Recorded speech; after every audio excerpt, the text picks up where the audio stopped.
Quando nós pensamos em Legends of Zelda, nós pensamos em aventuras, campos verdejantes, castelos majestosos como o de Ocarina of Time ou até mesmo de Twilight Princess, florestas mágicas, às vezes um tanto aterradoras, um herói um tanto silencioso, uma princesa um tanto arredia, e um vilão que às vezes é bestial e às vezes é um tanto humano. Vocês sabem que eu gosto muito de Zelda, já contei várias histórias do universo.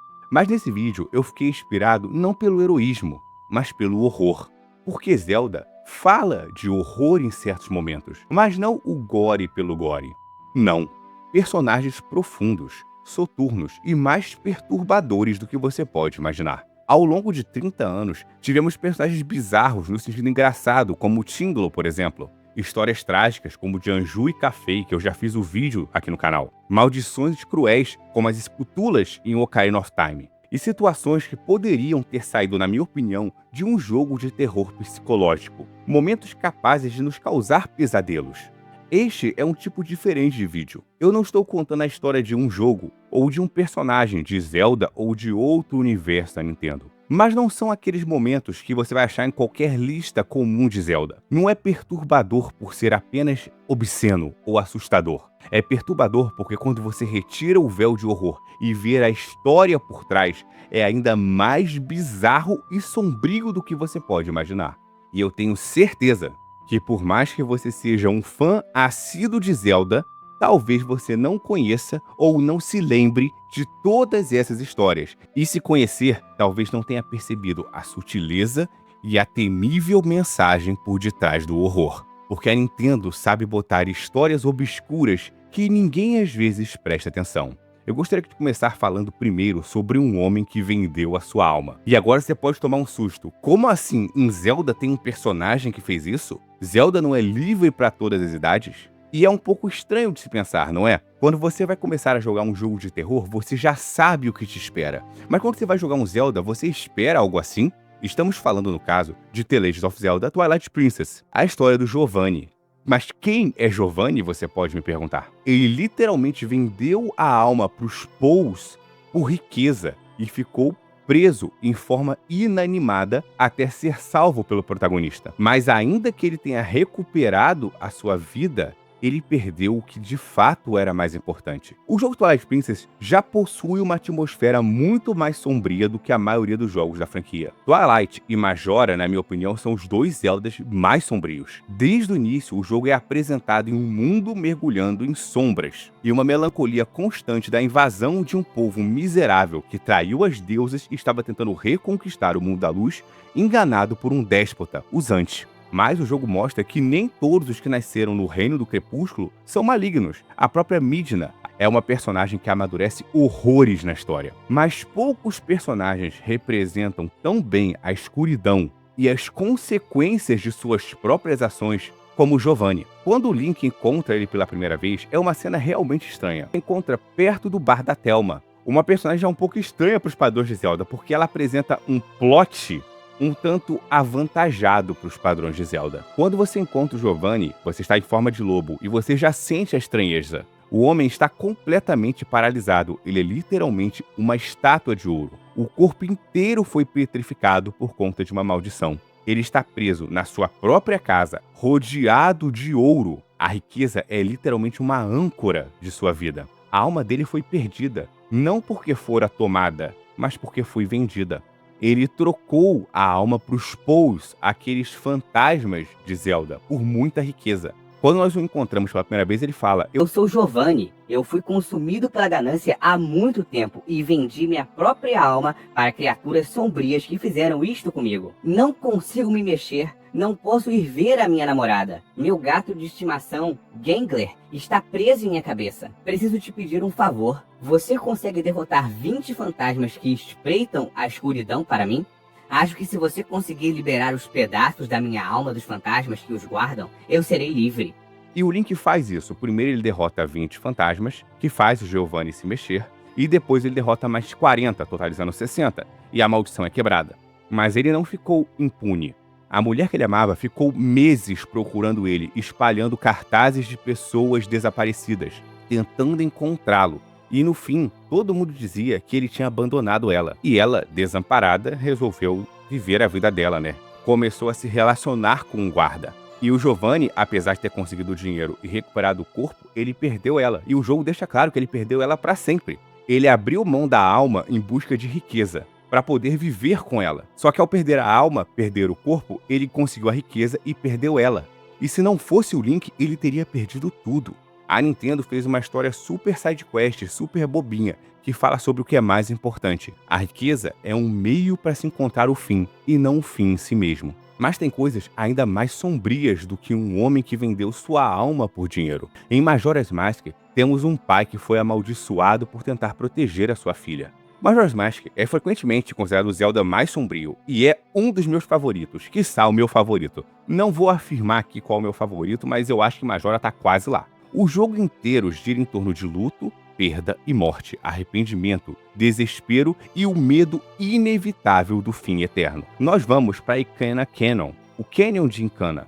E tudo lá é sobre morte. É sobre soldados que continuaram lutando mesmo após o fim. Já estavam mortos, mas continuaram na guerra. Os espíritos continuam presos às suas rotinas, se recusando a desaparecer. E dentro de uma casa isolada, nós encontramos a Pamela e o seu pai. Ou melhor, os restos dele. Ao investigar melhor a situação, descobrimos que o homem é um pesquisador que estava obcecado em estudar forças sobrenaturais de Ikana. Dá a entender que ele perdeu a esposa e estava tentando descobrir uma forma de trazê-la de volta para ter de volta a mãe de sua filha. Durante os experimentos, ele acabou sendo amaldiçoado e se tornando um aterrorizante zumbi. Só que o que é mais triste é que, mesmo amaldiçoado, os zumbis em Zelda conservam uma parte de sua memória. Por exemplo, vai ter depois no jogo, você vai encontrar um grupo de zumbis que era uma antiga companhia de dança, e eles conseguem dançar, mesmo que eles te atacam se você estiver vivo. E a coisa mais triste é que a filhinha tá prendendo ele no porão, e ele é hostil. Se ele aparecer com o Link, ele tenta enfrentar o Link. Se o Link tentar atacar, a filhinha entra na frente para protegê-lo, e ele tenta morder ela, mas a parte humana dele que ainda tá lá, porque ele não é um zumbi, ele não morreu, ele está amaldiçoado, ele ainda está vivo, resiste a essa maldade. A cena é visceral, ele desesperado tentando não morder ela. Os movimentos estranhos, a forma agressiva, o jeito que ele grita é aterrador. E o mais triste é que a filha dele, a Pamela, continua cuidando dele. Ela permanece ao lado do pai, apesar das suas condições, todos os dias, todas as noites. O jogo não deixa claro há quanto tempo ele está amaldiçoado. Pelo menos 3 dias, que é o tempo que o Link está em Termina. Mas quanto tempo ele poderia estar ali? Felizmente, o Link tem a canção da cura, que é uma das canções mais interessantes de Zelda. Ela consegue curar arrependimentos e algumas maldições. Ao tocar, a maldição será quebrada, a máscara do morto-vivo será liberada para o Link e o pai volta ao normal. E os dois se unem para ir embora de Ikana Canyon, aparentemente. Pelo que parece, o pai vai desistir de tentar buscar o renascimento e a morte. Mas pense, se o Link não tivesse aparecido, você consegue fazer um paralelo de um filho cuidando de um pai ou de uma mãe que já não é mais si mesmo, está se tornando perigoso, a sua mente está decaindo? Você consegue entender qual paralelo que essa história pode ser considerada? Sim, uma certa doença, que eu não vou falar o nome, degenerativa, mas que pode causar uma situação parecida na vida real. Eu, sendo pai, afirmo isso. A maior tristeza de um pai é se tornar um fardo para os seus próprios filhos. Jogo pra criança, gente. Nintendo, criança, ó a história. Mas essa ainda não é a história mais absurda que a Nintendo já criou. Essas duas primeiras histórias que eu contei são mais intimistas. Um homem que vende sua alma por amor e um pai que aos poucos se perde e se torna perigosa para sua própria filha. Mas as duas histórias têm final feliz. O herói pode salvar as almas, pode salvar as pessoas, mas essa terceira história não. Nas profundezas de Hyrule, em Ocarina of Time, reside um lugar que não é só necessariamente um templo. Não é só um lugar de memória, remembrança e até mesmo religiosidade. Não, é um local obscuro. É um local que literalmente se divide em dois. O Templo das Sombras e o Fundo do Poço. Às vezes eu me pego pensando qual das duas partes é pior. Porque se você jogou, o Templo das Sombras é teoricamente uma prisão. Tem algumas ferramentas de execução, como guilhotinas, espetos, tem zumbis, tem outras criaturas e tem a criatura que eu vou falar depois, que é uma das coisas mais bizarras desse jogo. Mas é uma prisão. É uma atmosfera opressiva, de fato. um silêncio desconfortável. Nós vemos guilhotinas, salas de execução, cadáveres e túmulos, para prender vários personagens e dar a entender que aquilo é uma prisão da antiga família real. É chocante, é terrível, mas nada se compara ao fundo do poço, The Bottom of the Well. Porque o Templo das Sombras até tem ferramentas de execução, mas parece mais um local que você prende e executa prisioneiros. Mais uma prisão medieval mesmo. Já o fundo do poço parece mais um local de tortura e busca de informações. Literalmente de interrogar prisioneiros. Você encontra celas inundadas. O símbolo da família real Hyliana aparece muito mais no poço do que no Templo das Sombras. Você vê grilhões e correntes e literalmente um tapume de tortura. Aquele objeto que é em formato de X no meio do poço se amarra a pessoas para se torturar. Inclusive há pessoas que dizem que a Impa foi torturada ali, por isso que ela é a sábia das sombras, porque pode-se inferir que os sábios estão mortos. Se você quer saber mais sobre isso, eu tenho um vídeo só sobre esta visão. Mas dizer que a Impa foi morta ali é mais interpretação dos fãs, não é fato de lore. Mas que ali é um local de tortura é óbvio. As pessoas são amarradas e ali é feito para chicotear e cortar pessoas que se faziam na Idade Média. E visto que tem celas embaixo d'água que são acionadas pela música da família real, dá a entender que é um local que se afogava prisioneiros essas celas. E o mais importante, o moinho de Kakariko Village está interligado no sistema de escoamento de água do poço. Não é acidental. Se você entendeu bem, o moinho foi construído com um mecanismo para isso. É bem provável que em noites de tempestade, quando todos estivessem recolhidos em suas casas, o exército de Hyrule deveria fazer o moinho girar mais alto para drenar o poço e os guardas levavam os prisioneiros lá para baixo, para fazer você sabe muito bem o que. Depois retiravam e reinundavam o poço. Só que o Link acaba quebrando o sistema com a música Canção da Tempestade. E no jogo, o moinho não é chamado de moinho. Quando você entra, aparece só um sinal de interrogação.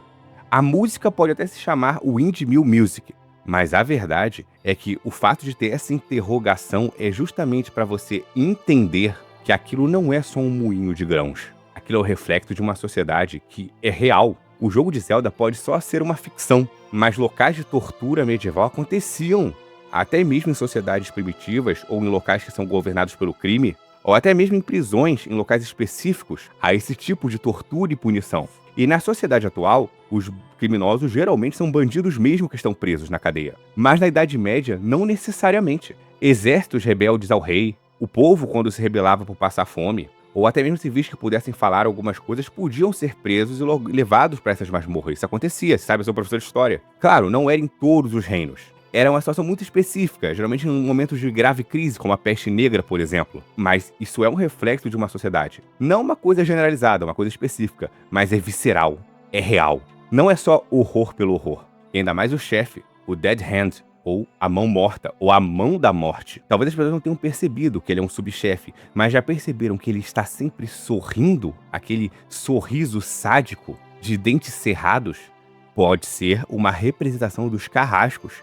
Não alguém que só fazia o serviço de prender e torturar do rei, mas alguém que gostasse de fazer isso. Por isso que na versão de Ocarina of Time ele está sorrindo. Na versão do remake não, é só os dentes da mostra. Mas na versão de Ocarina of Time ele está visivelmente com uma cara de sorriso. E esses são um dos momentos mais sinistros e sombrios de Zelda. Não só por conta do momento em si, mas por causa de toda a lore envolvida. É a primeira vez que eu faço um vídeo que não é especificamente de um indivíduo, ou de um tópico, ou de um lugar. Se você assistiu até aqui e gostou, dá um like, ajuda demais a impulsionar o vídeo. E comenta aqui embaixo, eu percebi que quando você comenta, o YouTube ajuda mais. A frase de hoje vai ser o terror dos cucos, para reduzir esse clima sombrio e deixar a coisa um pouco mais amena. Se você quiser, torne-se membro também, os membros ajudam demais. Você contribuindo com o valor de um sorvete do McDonald's já ajuda demais o canal. Terá vídeos com antecedência e talvez vídeos exclusivos. Obrigado, até a próxima e aqui é o Arauto.